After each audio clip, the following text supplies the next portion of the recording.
Coming up on the CHGO Cubs podcast, it is Cyber Monday. Did Jed Hoyer and the Cubs find a bargain in Boyd, or is it just cheap fabric? You know what I mean? Plus, who do you trust, Poles or Hoyer, to build your favorite Chicago sports team? Ring it up. We're next.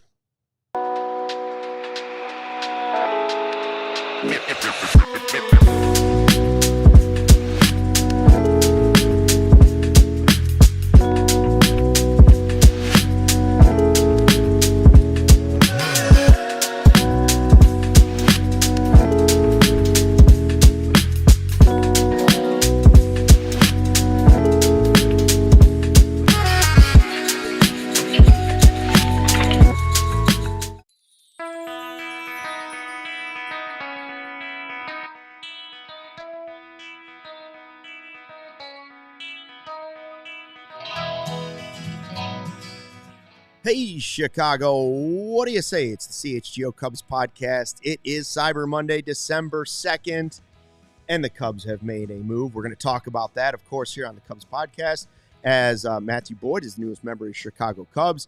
We've got all kinds of deals going on. You think Cyber Monday is big? It is huge at ALLCITY. We right now have a Cyber Monday diehard flash sale, baby. 36 for 36. What is that? 36 a year. It's all you pay. $36 a year. It's going for 36 hours, right? That's the deal. Deal. That's the deal we got going on. You know what that is? That's $3 a month. You know what kind of junk you spend $3 a month on? It's definitely half of the price of that drink that's on next to you there. This was way more than $3. It's probably like 3 times as much, yeah.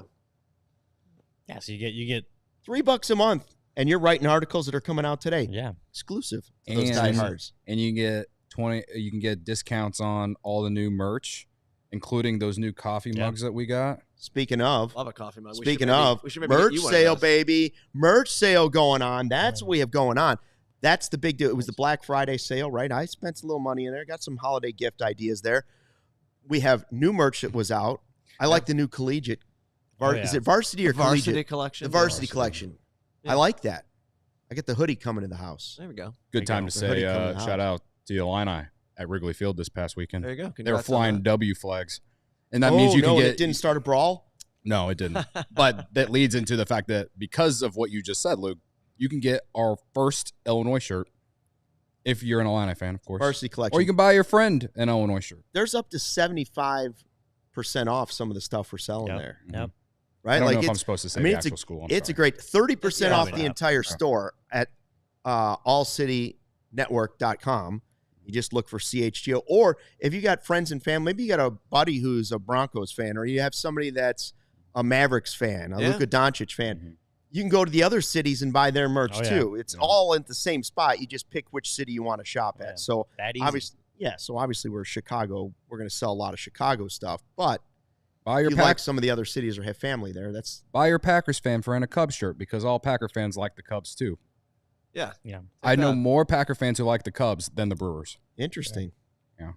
So you can buy them the Friday 120 Club shirt. That's also on sale. That's all merched out today, by the way. Yeah. We're all merched. 3 of the merches you can buy right there. I still don't have the tie-dye one. Is that one of your most comfy? This has become my favorite one because it's the most comfy. Yeah. It is the most comfy. It runs a little big. That one does? Yeah. But as a rather large man, well, people say the internet loves to tell me that sometimes. As the internet likes to tell me sometimes. I mean, you've been stuffing dumplings in your face for 3 weeks. Yeah, but he lost like 40 pounds going into last season. I love this one the most. Well, that gives you room to grow after Thanksgiving. The rumor is, I read that the average American puts on 8 pounds during the Thanksgiving holiday weekend. 8 pounds. Wow. I cashed the over on 2.5 plates. I cashed the first over. inning, not the leftovers that I clearly won the Thanksgiving Day. Yeah. I also went 5-1 sports betting on rich. Thanksgiving. So what is rich like gravy. $36 for 36 hours, a diehard discount deal, and the merch sale ends tonight. Yeah, Monday, so I'm just recapping it so everyone knows what it is. Yeah, Sorry. Sorry. Merch sale. No, the diehard deal is the best though because like It's the cheapest we've ever had it at. I mean, just think. I mean, what do our shirts cost without the Cyber Monday sale? Yeah. It's almost basically that. And with all the Bears stuff going on, right? Like, you're gonna want that access to our Bears guys. They'll be hopping in the Discord, which is one of the benefits of being a diehard. You get to access to the Discord lounge. They'll be in there after the show today, doing a little overtime just to sort of recap and answer questions for diehards. If you've been on the fence of becoming a diehard, like if you've just seen us been promoting it for the last 2.5 years and you've been on the fence, maybe you think that the price that we've been selling it at over time, the course of time, isn't worth it to you, or just wasn't in your budget, or wasn't in your budget. Now is the time to give it a shot. You get $36 for a year, and you get discounts on the shirts, the events that we do, a free shirt. They get the diehard card that you can just show up and show how cool you are. I think we need to rename that. Instead of the diehard card, we just should call it swag. Sure. The swaggy card. Throw it down. You get to be in the Discord. The Cubs Discord's a lot more, it's not nearly as crazy. Toxic is the word you toxic, should say. Sure. Might be, as the Bears one has been. Yeah. It's not a credit card, the diehard card. It's a great community, I feel like. The Discord is a great community of rational fans. And you don't have to deal with all the bots on Twitter. Yeah. So that's my ploy to everyone. If you've been on the fence and you've never and you want to try it now, $3 a month. It's the perfect time. Don't even do it for yourself. If you got a brother or a sister or a friend or cousin, or you have to go to work and everybody's doing Secret Santa and it's $25. Go ahead and be the hero. Spend $11 more and hand out a diehard membership to somebody at work. Yeah. Right? There you go. Like, when talk about a gift to give somebody. Great sports. Gift. We know Chicago's the greatest sports city. That's why now, amongst all the all-cities, we're selling diehards like they're going out of style. And the other networks are looking around going, what's with Chicago? It's like, well, we got a lot of angry sports fans. Yeah. And they all want to be diehards. They want to prove it. Speaking of the Bears. That they want to vent to other rational fans. That's right. Speaking of the Bears, they're at 1 o'clock. All those press conferences are happening this morning. Warren's talking. Poles is talking. New Coach Brown is talking. They're going to be live at 1 o'clock, right? Yes. Our Bears guys. We're hoping, hoping Kevin Warren doesn't get to talk too much because I don't really care about his latest stadium updates. But yes, our CHGO Bears will be at 1 o'clock today. Now, I have a question, and based on what Law just said, I will make my point here. I've seen different reports. Warren is in charge of the hiring, or Poles is in charge of the hiring, right? Yeah, there was it's debatable. Yeah, there was an Ian Rappaport report. Rappaport reports yesterday that said it was Poles was going to be kept and would be working with Kevin Warren. But it's Warren's deal, and Poles just gets a vote. Honestly, that's not how it should be. No. If it is Warren's decision, not that I have a ton of trust in Poles, but if it's Warren's decision, I'm completely lost. I give up because he's completely botched the whole stadium thing. The stadium thing is so ridiculous, I don't even know what to do with it at this point. So I ask you this. Cubs fans, Bears fans, we're all in the same boat. Which guy are you more excited about or confident in building your franchise? Is it Jed Hoyer or is it Ryan Poles? Both guys could be considered on the hot seat right now, and both guys you consider have made some pretty good moves at some times, right? And then some duds. They both have a track record that shows you they swing and miss, and then they also hit home runs. As the most pessimistic Bears fan, and that's all Bears fans are pretty pessimistic because over the last 15 years of my life, they have one playoff appearance and not won one playoff game over the last 15 years of my life, right? So I think we're all pessimistic, but I'm saying that I am more pessimistic about the Bears than any other team in the city that I like. I would say that Ryan Poles has done a better job at building the team than Jed Hoyer has at building the Cubs, because at least there's still a higher ceiling with the Bears because it looks like they got the quarterback right. They have decent weapons. Now they got to get the offensive line right. I would say that Ryan Poles, in his maneuvering of trying to build an offensive line, is like Jed Hoyer trying to build the bullpen. Oh, that's a good parallel there. So to me, there's a higher ceiling with the Bears' future in the next 5 years still than there is with the Cubs. But the Bears are so incompetent and so dysfunctional from the top down that I still feel like from that perspective, the Cubs have a better future over the next 5 years than the Bears. Yeah. I would love to be proven wrong in some aspect that maybe both teams will figure it out over the next 5 years. But we're talking about history here in terms of what I've seen with the Bears organization. There's a lot of dysfunction there. And at least with the Cubs, you basically know what you're going to get because Jed Hoyer's been within the organization for the last 10-plus years. Ricketts is the owner. We've seen them spend money before. We've seen them. It's not which organization do you trust more. Do you trust Poles, Ryan? Yeah. Well, I mentioned Poles. ownership because in baseball, ownership plays a big part in spending money. It is. All right. It so is. I'm just saying, like, I think there's Pizza a lot Pollo's of comparisons. a new diehard Yeah, I was member. about to say, We should have some sound effects say for that. Pizza Pollo? Give them a nice Pizza Pollo. air horn Pizza sign. Pollo. It's Pollo. Give them a nice air Chicken horn logo right sign. there. Anyway, sorry for interrupting you. I'm sorry. You're sorry. I don't know. I don't know who to pick between the two, honestly, because they feel like different GMs. Well, I guess technically, Jed Hoyer is president. Heads of the front office.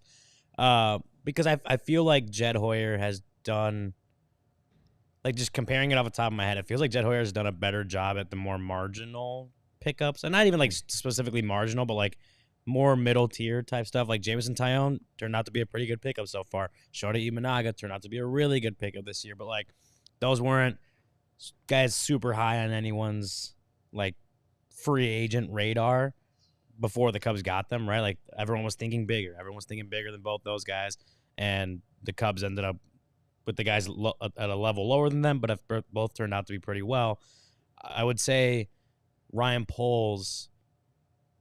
I think the main thing I look at is like Jed Hoyer's when we're talking about this or that and going in the more middle tier of free agents because he's more risk averse than not, right?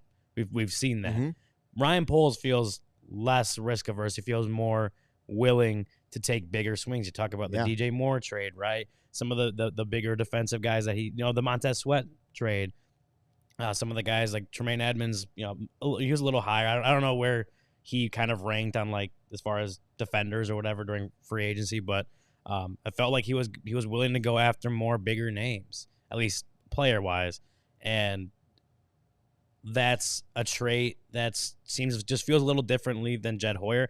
I don't know which is the better route to get down because clearly the Bears are a bad team and the Cubs haven't won more than 83 games since 2019. So 84 that year. Yeah, right. So they haven't won more than 83 games in 5 years. So I don't know which is the right route to go down between what Jed Hoyer is doing or what Ryan Poles is doing with the Bears.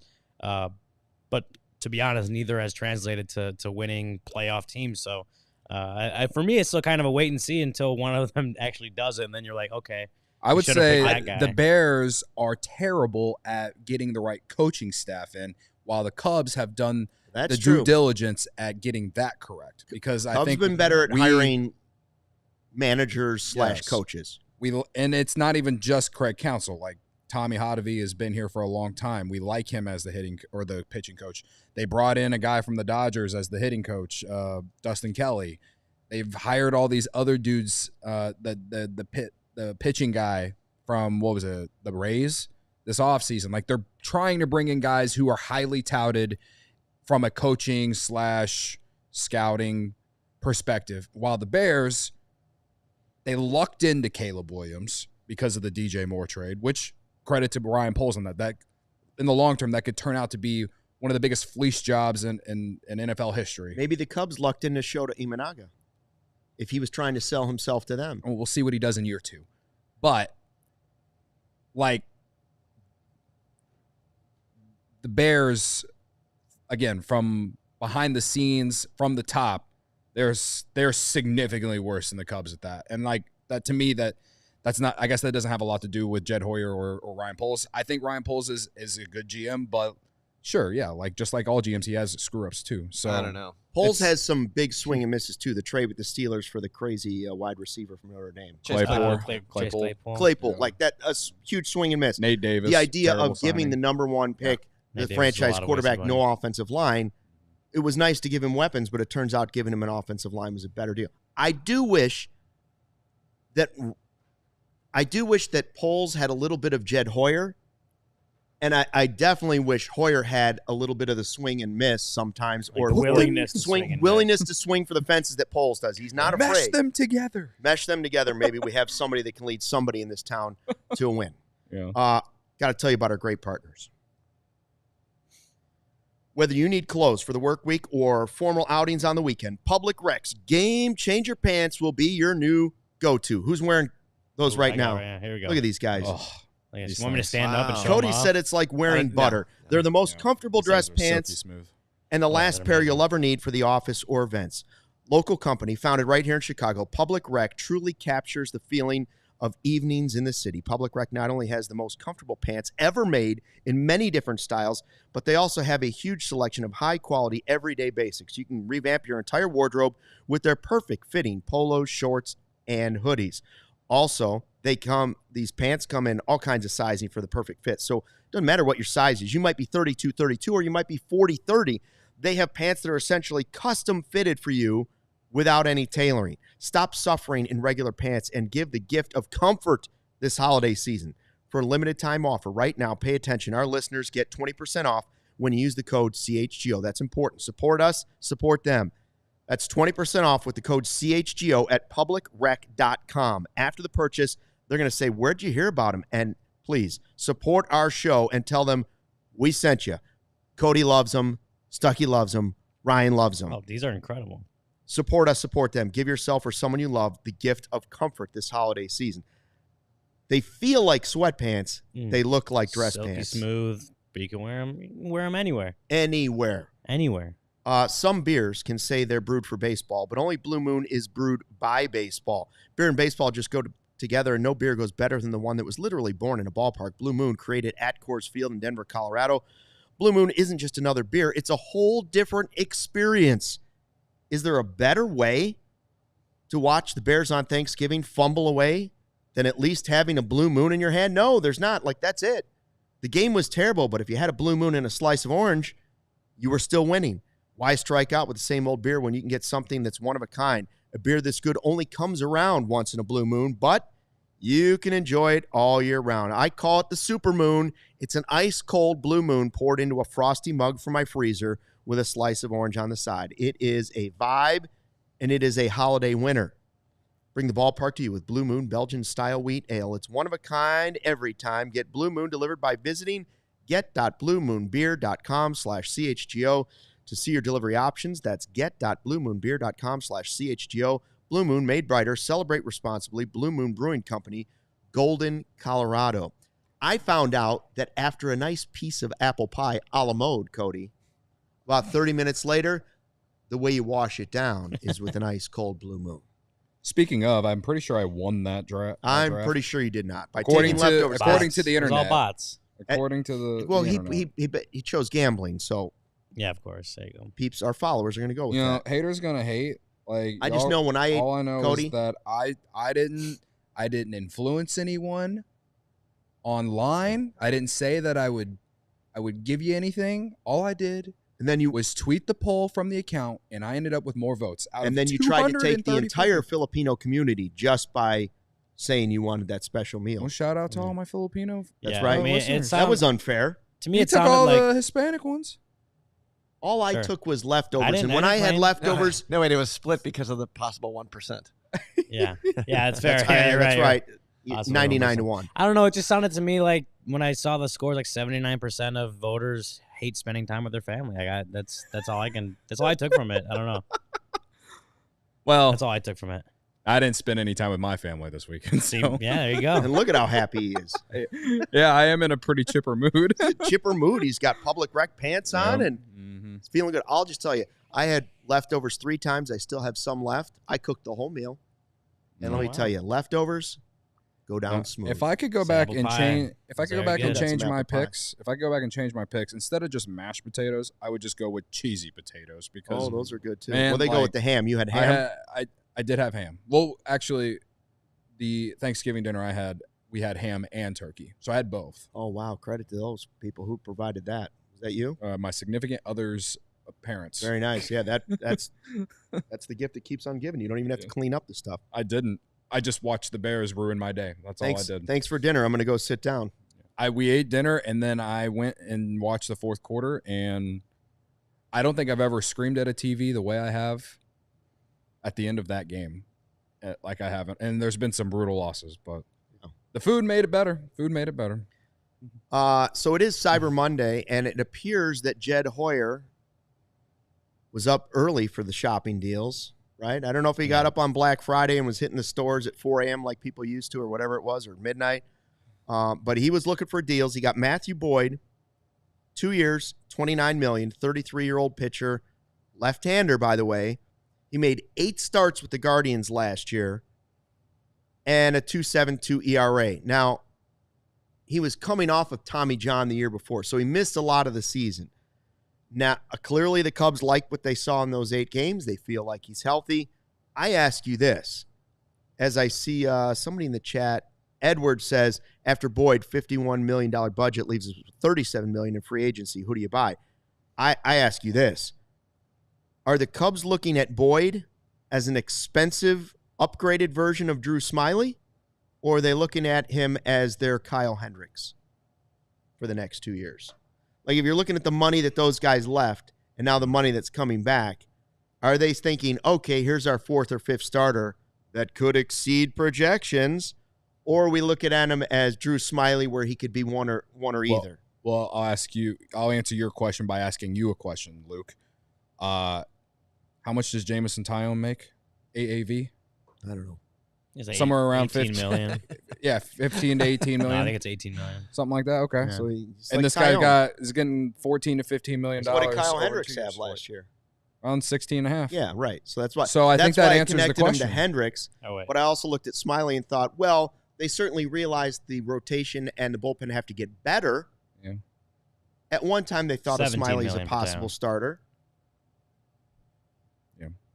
A more expensive Smyly is a possibility, too. Well, Drew Smyly wasn't supposed to be a bullpen guy. He was supposed to be a starter. Yeah, he was supposed to be a starter. Right. So they're not. So could Boyd turn into a Drew Smyly?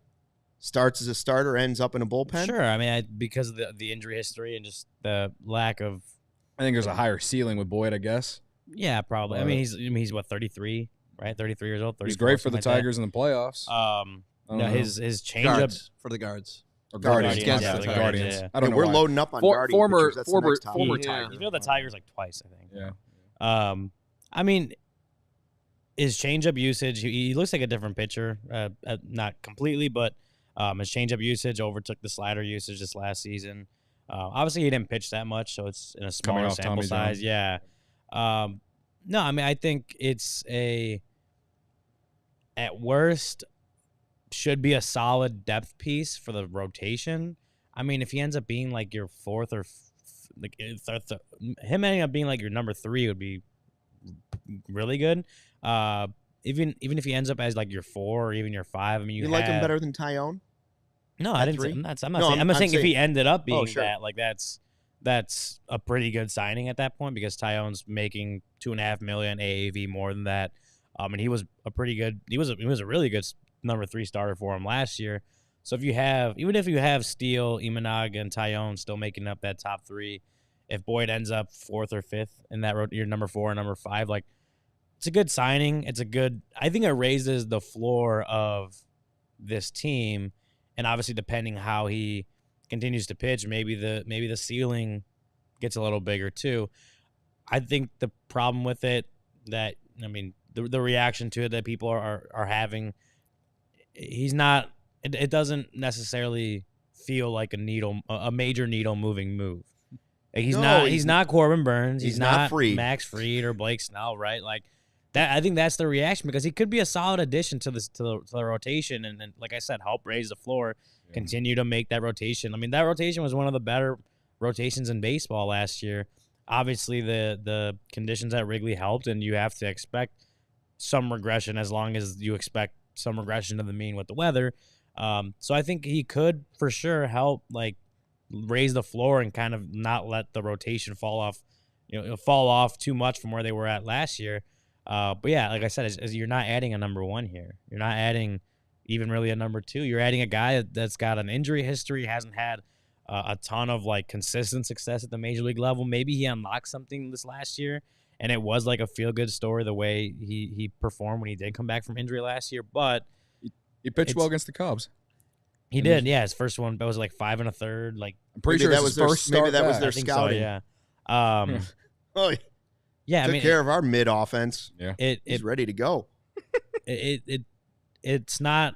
It doesn't feel like a major needle moving move, but it could be one that we look back at and say like that was a solid pickup. But did it help the Cubs get to where they want to go? I think that's the big question. Is like, is Matthew Boyd going to help the Cubs get to where they want to go? That obviously remains to be seen because this isn't a guy with a major, like high-level, consistent track record that you feel like you're bringing in this guy that's a major game changer. You don't really know what to expect out of Matthew Boyd because he hasn't pitched that much recently, and he's a little on the older side. He has changed up a little bit in the way his pitch mix works, but does that translate to health? Does it translate to consistently good pitching from him for the Cubs next year? And obviously he's signed for 2 years. That's a question obviously he's going to have to answer, but not one that we can look at right now and say like this is the signing that is really pushing the Cubs towards the playoffs and towards reaching all the goals they want to reach. Yeah, but for $30 million, I wonder is that the price of depth in your rotation now? 2 years, $30 million, like basically like $15 million a year. It might be. I mean, pitching. You see the contracts that were kind of being going out. Yeah, it concerns me if they are thinking about him as a middle of the rotation starter because first of all, if I'm going to go lefty, lefty, lefty in a playoff series, my 3 best pitchers, then it better be Burns, Shota, and Steele, or it better be Fried. And I know playoffs. I know what you're thinking, but like. If my top 3 starters are all going to be lefties, they better all be really good lefties. Not a guy that I'm hoping will exceed projections so that we can win next year. It feels like a lot of money on depth, which we're asking for depth. If that's the price of depth, fine. But why are we always so willing to spend the price for depth, the actual market price for depth, but not willing to spend the market price for superstars and stars? That's the problem. Yeah. I hope you're not just adding more mid-level players for mid-level money because it's going to get you a mid-level team. Yeah. So let me give you the two perspectives. You want pessimistic Cody first, or you want positive Cody first? Let's give us one, and then after the break, we'll get the other. All right, I'll give you a positive Cody first because I know I've been too Let's negative. hit the break on a positive note. I like that.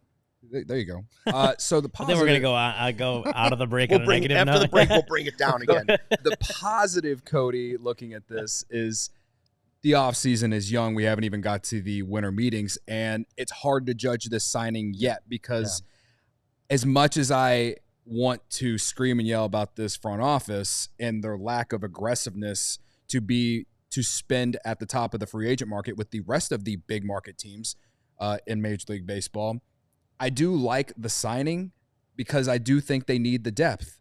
And we've talked about a ton about how, well, the offense, the lineup is pretty set at this point based off the fact that they're not going to even pick up the phone to call Juan Soto as an example. So I'm thinking that the only way they change the offense any is via trade, right? So what's the thing they can do in the free agent market with the resources they have? Pitching. So I like the signing in from that perspective because they do need the depth, because you can't go into next season with, when you let Kyle Hendricks walk, you don't really know what you're going to get out of Jordan Wicks. Javier Assad, I think, is better in the swingman role, but he can't start games for you, which is fine. Hayden Wesneski hasn't taken that step forward. You don't know what you're going to get out of Ben Brown, even though he's healthy entering this offseason. And Cade Horton has now, coming off Tommy John surgery when you drafted him, and he got hurt last season. Do you know what you're going to get out of those guys? No. Do I have optimism for those guys? Yes. Those are two separate things. So you need the depth. And yes, Luke, to answer your question, pitching is expensive. It just is. It is $15.5 million AAV or whatever it is for a guy like this at his age. Expensive? Yes. But there was another guy who just signed, was Frankie Montas. He signed with the Mets last night for like $5 million more. And he had like a 4.5 ERA last year with the Reds, right? You know, like, I don't care about how much money the Cubs are spending. No, I legitimately don't care because there is no cap. There is no cap. So I can't wait to sit here in June. He has a couple bad starts. Don't be negative Cody yet. That's after the break. And everyone screams about it. Hold it, negative Cody. I'm not being negative. I'm just saying that's what people will do. He'll have some bad starts, and we will ride the roller coaster of fans reacting to this guy. But if he is a good middle of the rotation arm, he said hold. Great. Great. If he is a solid 3 or 4 starter, great. He's basically taking over Kyle Hendricks' spot for me. Let's talk about where you can save money. That's a good call. Our partners. Did you know that ComEd can help businesses save money by becoming more energy efficient? Did you know that, Ryan? Actually, Luke, I was actually looking at my phone, and that just clicked in my head, and I had no idea that happened. Before. That's right. Energy efficiency program they have can help find up to 35% in energy savings. Oh, not just Cyber Monday, all the time. 35% in energy savings? What does a business have to do to get that? Just sign up for free facility assessments at comed.com/biz. It's that easy. Why aren't more businesses doing that? Maybe they forgot the website. Yeah, it's possible. ComEd.com/biz. ComEd.com/biz. ComEd.com. That should do it, Ryan. Terms and conditions apply. Offers are subject to change. Actual savings will vary by customer's energy usage and rate. The ComEd Energy Efficiency Program is funded in compliance with state law. You guys got friends from college still, correctly? Yeah. Right? Yeah. Oh, yeah. All right. Well, all great things sometimes start when you're in college. All right. 2 college friends started a brand called Saturday Neon, which makes officially licensed collegiate logo LED neon signs, perfect for your home, office, dorm room, fan cave, or bar. Right? Check out their new essential collection featuring almost 50 of the biggest schools across the country and counting for only $75. No better way to represent your favorite Big Ten team. Unlike traditional neon, these LED lights won't break or shatter, but still give you that classic uniform glow that you know and love. LEDs last up to 100,000 hours, so you'll be enjoying your sign for years to come. Super easy to install using the provided hardware or with 3M command strips. Low voltage, they don't get hot, and they're always safe to touch. So it's amazing. You know, you're not going to burn your hands. The kids aren't going to burn their hands. Yeah, it's the perfect gift this holiday season. You know, an Illini fan. If you know a Mizzou fan. Unfortunately, I do. Baby. He's sitting right next to me. All right, the perfect gift again for your holiday season. CHGO has used Saturday Neon to get their studio signs, and they look great. Use code CHGO for 10% off your order at SaturdayNeon.com. So that's again CHGO 10% off with your order at SaturdayNeon.com. By the way, how are your Illini ranked behind Colorado? I mean, it's a good question. Colorado lost to Nebraska and Kansas. You're right. And Illinois beat both of them. Right. And they have the same record. Yeah. Okay, just checking. Yeah. Thank you for, I mean, I have no dog in the race because Valpo doesn't really play football. Do they even have a team? They do. They do? But FCS. I believe it's like one. Yeah. It's the lower next tier down. FCS. Yeah. Yes. So is Eastern. That's fine. I don't know. Every time Mizzou wins, they lose spots in the poll. So I've stopped looking at it. I don't know.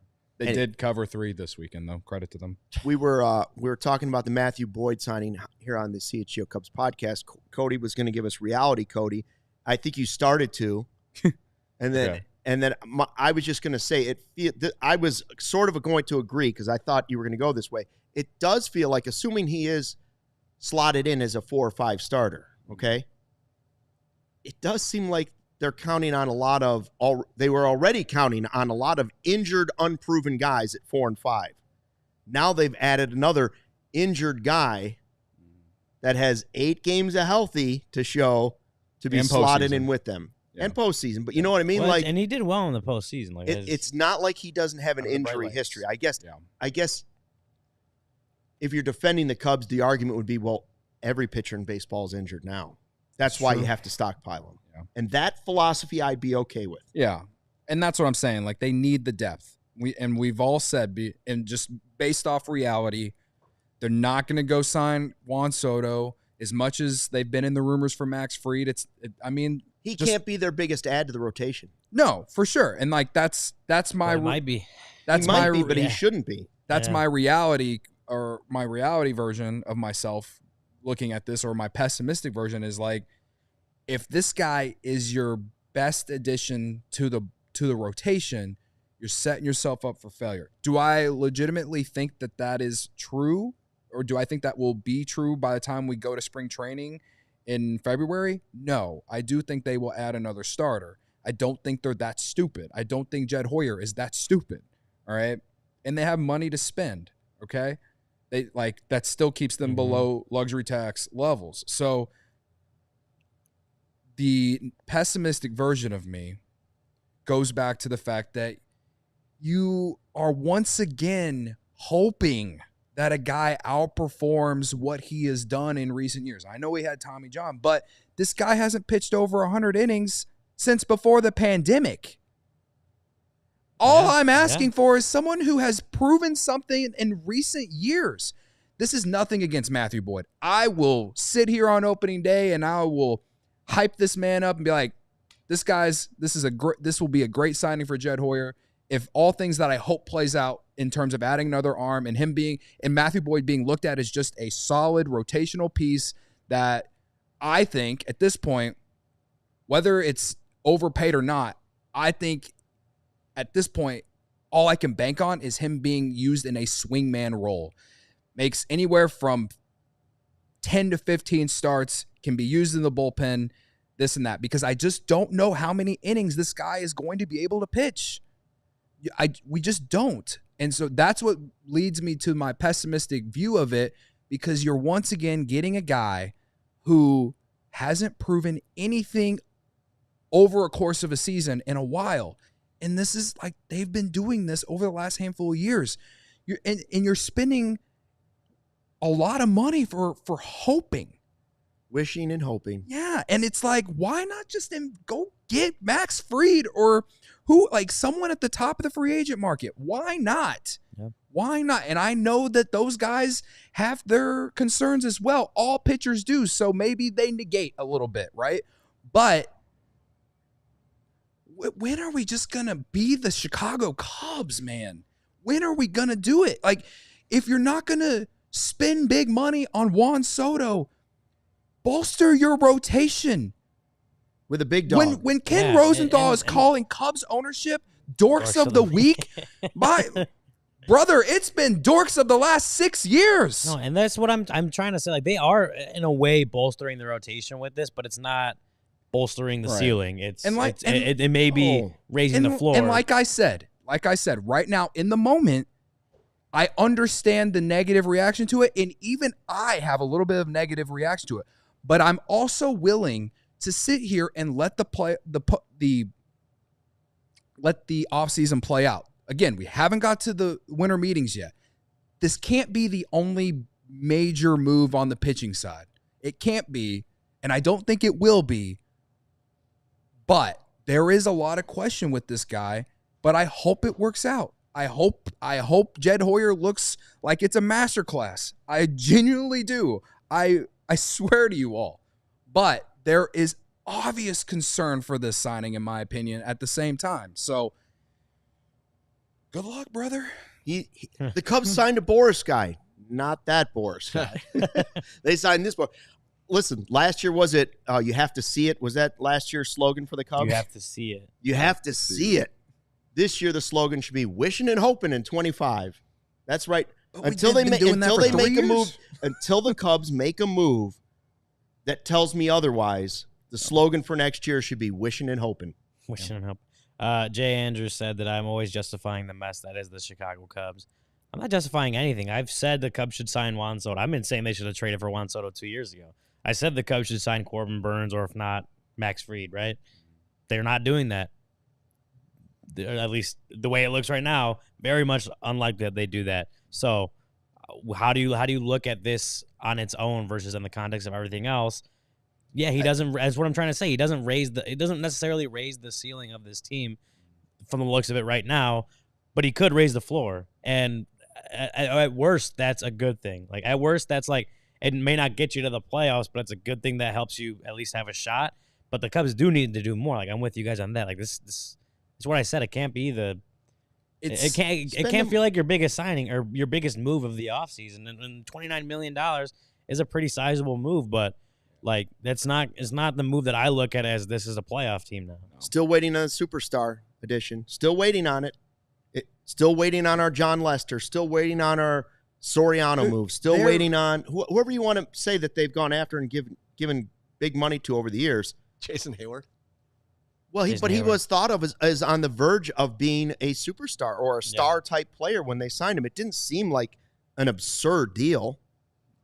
Soriano didn't seem like a bad move. I think most people were excited about Soriano until he ripped the quad right off his bone. Mm-hmm. But to kind of understand where Jay is, nothing against you. Sometimes when you're just being objective, it does kind of come off as you're justifying a lot of Cubs decisions. Just an opinion. We can agree to disagree. No, I mean I don't think I do. I think justifying is the wrong word. I think explaining how the front office operates is more the way and that's I what do I it. mean. Like, but that's not justifying the way they do it. I think the Cubs should spend more money. Okay. I think the Cubs should be at the level of at least where the Phillies are at, right? Okay. I've always trying said to that, speak from inside their heads. Yes, when I explain, which I get. When I explain the way Jed Hoyer and Carter Hawkins and the ownership, how they operate and what they think about it, is not me saying I agree with it. This is just here are the facts of the situation. Okay. So sometimes it feels like it comes off like. Well, then you're wrong. Like, okay, that's not how how you feel about it. First, and it won't be the last time you tell me I'm wrong. Yeah, I mean that's not what I'm doing. I'm giving you the facts of how the front office looks at these things. I'm just trying to stick up for Jay, who's here every day. No, I'm not fine with Jay. I'm just explaining that I'm not justifying. Jay had a comment talking about how Jed Hoyer likes to collect third and fourth starters, old third and fourth starters like what do you say? What kind of stuff? Infinity Stones. Infinity Stones. What did you say that the Phillies got $200 million? Except that was Christian. That's I mean, that was a good not one. Jay. Anyway, Christian said that. Christian said it. Morosi talks about the bullpen also today on MLB Network. Said the Cubs are going to be active there. Okay, fine. We know they need real pitchers coming in the bullpen. But Ryan, you've got more coming on the rotation for the diehards today, right? Later, yep. And that includes some of this thinking. Where are they going? Where are they going with this rotation? I don't know. There's no clear path right now, but I still don't see enough. Let me shift back to a more optimistic view, all right? We're all still very high on Cade Horton. Number 3 prospect in the system, right? I got people online telling me that we shouldn't include him in that random MLB Network trade proposal that was on MLB Network last week. To try and get Vlad Guerrero. To get Vladimir Guerrero Jr. I'm being told that I'm an idiot for thinking that's a good trade, right? So a lot of fans are high on Cade Horton. Obviously, the Cubs are high on Cade Horton. They took him in the first round a few years ago. The only thing that scares me about him is he's had Tommy John surgery. He got hurt last year, whatever. But I wouldn't even say if the stars align. It's more about if he can debut the next season. Mm-hmm. He's got to stay healthy. If he can stay healthy, perhaps he can be a major addition to the Cubs rotation next year.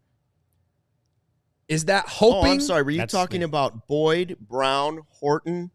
Who were you talking about at this point? Because it all sounds like the same guy right now to me.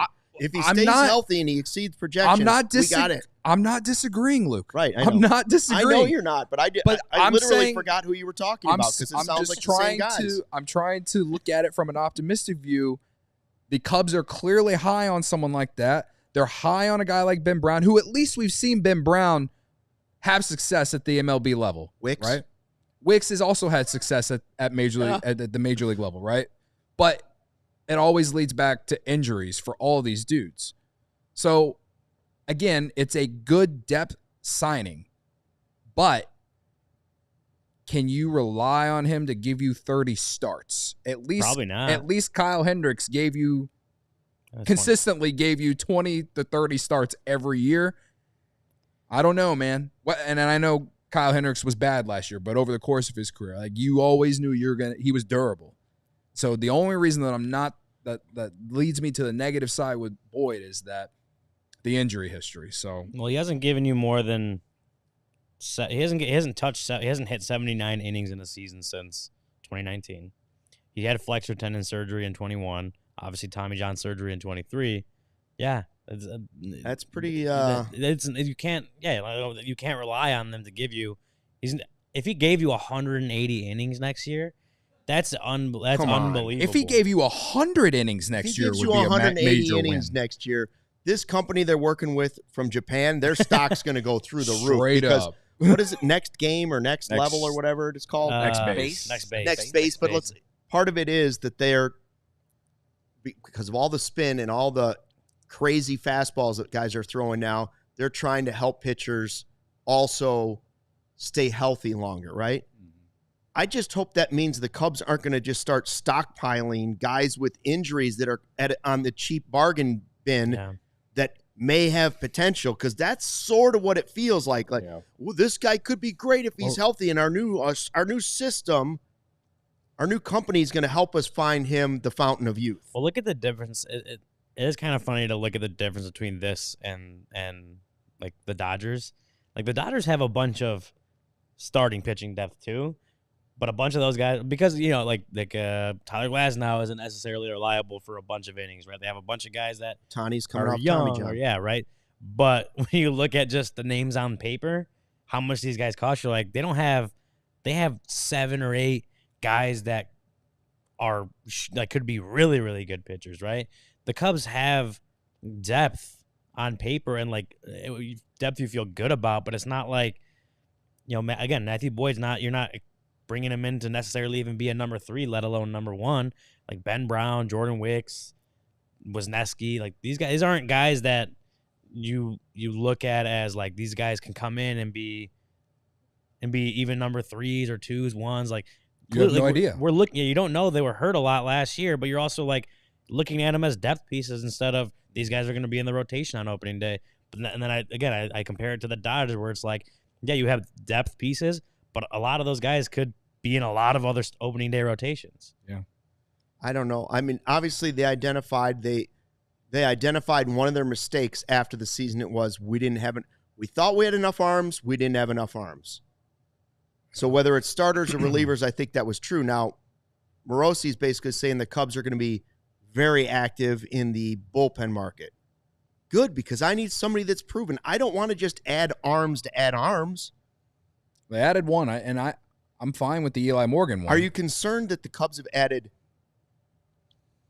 I will say when they signed Boyd, the first thing I thought was that's a second Guardians pitcher.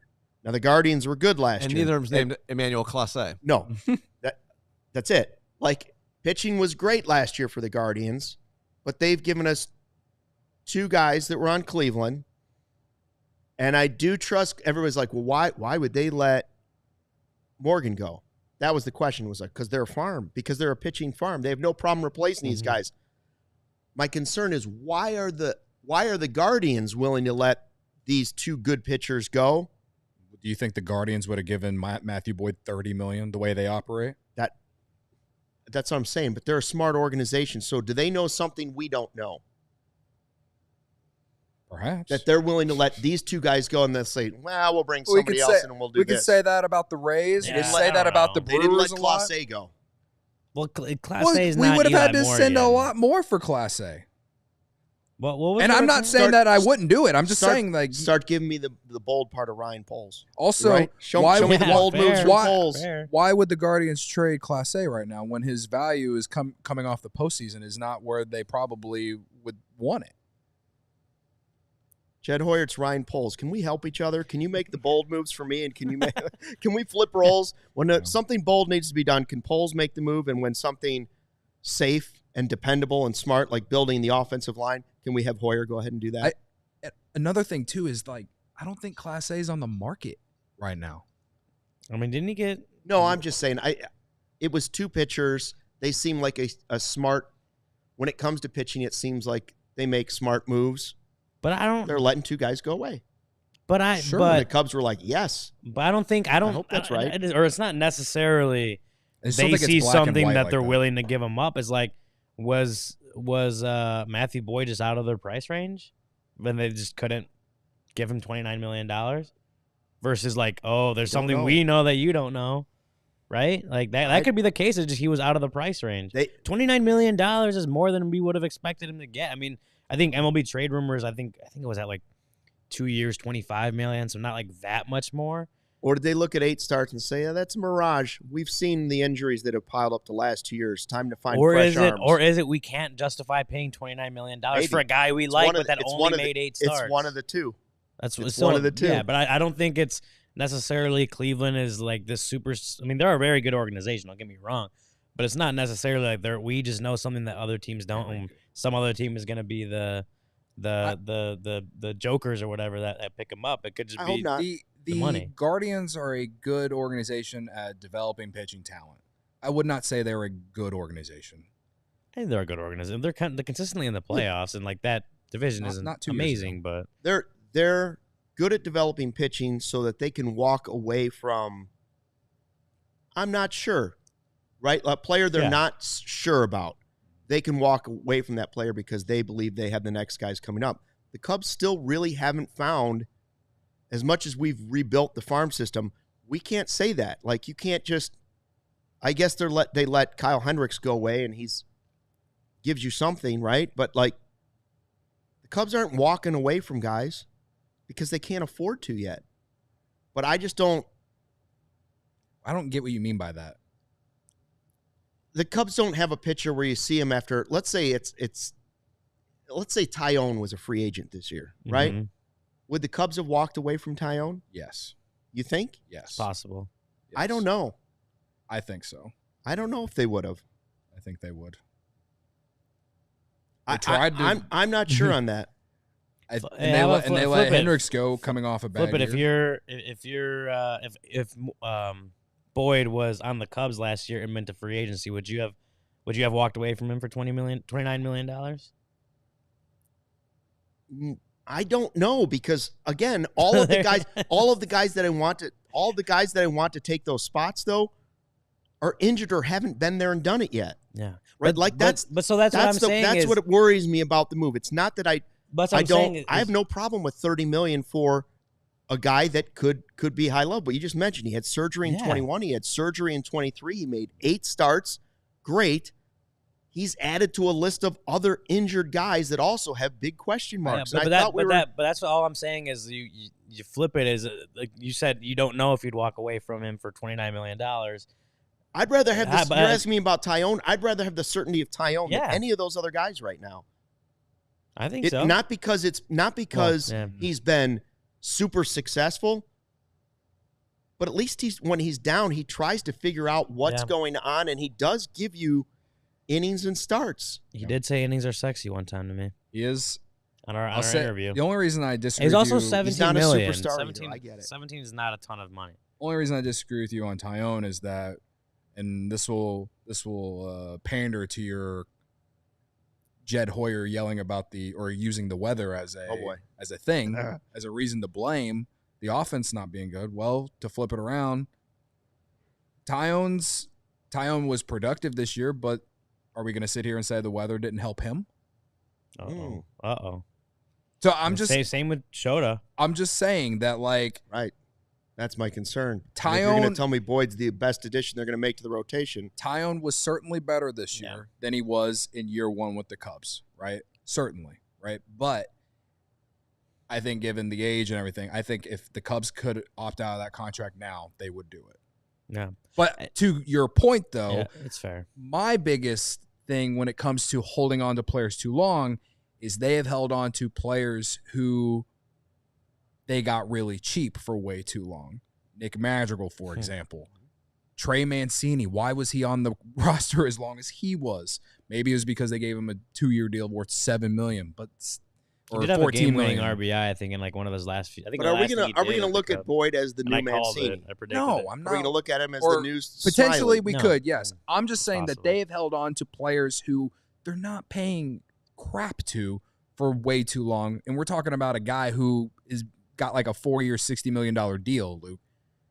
That's when it comes to the Cubs front office hanging on to guys too long, that's my thing. Like Patrick Wisdom, whether it was correct to keep him or not. And I'm someone who was a defender. You could have moved on and basically got the same production from someone else that may not even be in the organization right now, just for the role that he played last year. You know what I mean? Like, I'm just saying these cheap guys that they have gone out and got from other ways, or maybe guys even they developed. I appreciate them wanting to give guys a longer opportunity, but at some point you have to realize you need to move on. In some ways, you can make the argument they should have moved on from Christopher Morel earlier.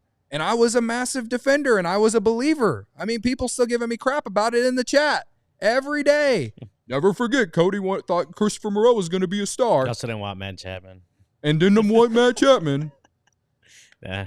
All right? Like, I'm just saying, like, it's that to me, that's their biggest problem. Yeah.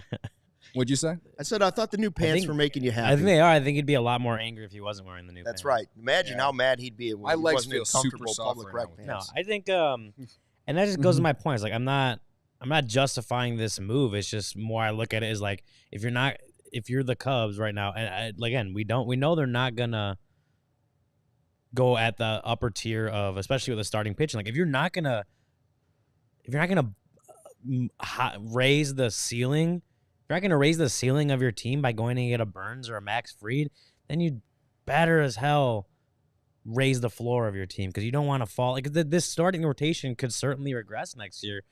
I think there is an argument that it was helped by the weather, and they could certainly regress next year. So if you're not going to go and get Max Fried to make sure they don't regress a lot, and you're Max Fried or a Corbin Burns, Blake Snell's already off the market. If you're not going to go and get those guys and raise the ceiling of your rotation, and you damn sure better go and get someone that at least seems like he could, raise the floor.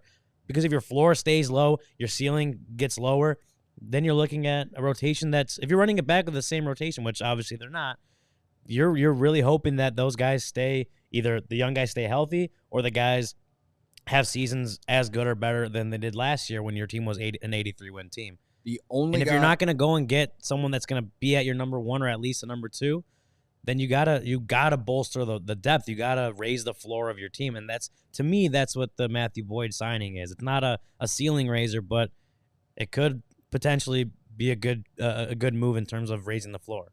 The only guy in the rotation right now that I feel really confident going into 2025 is Justin Steele. There's nothing against Shota.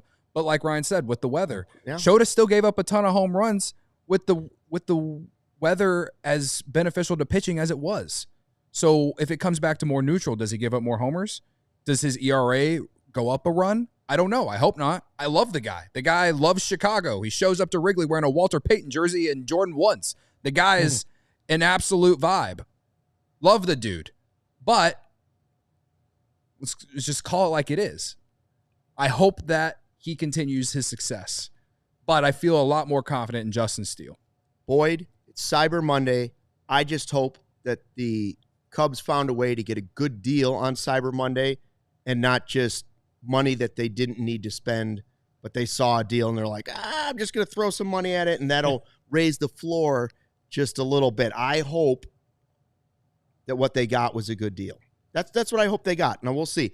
There's more of it coming. The winter meetings, Ryan will be there starting on Sunday. It takes off a week from today. He's going to be there for all of that. Don't forget, by the way, holidays are almost here. It's 36 for 36, right? $36 for the year on the Die Hard deal right now for us for 36 hours. It's the most aggressive deal we've ever had on our Die Hard program. And don't forget that the merch sale is also going on right now. One more day of it, up to 75% off. Everything is at least 30% off in the entire store at allcitynetwork.com. Help us sell more merch than the rest of the All-City networks. That's what we're trying to do. Support us as we try to bring you the best coverage you can get in the city of Chicago. the Bears show is coming up live at 1 o'clock. Yep. That's our next live show. It's a big one because Warren, Poles, and Brown are all going to talk live at Hallis Hall today. We're going to find out about the Bears' future, so check out that show. Support them. We'll be back talking Cubs live at 11:30 tomorrow. Until then, fly the W. We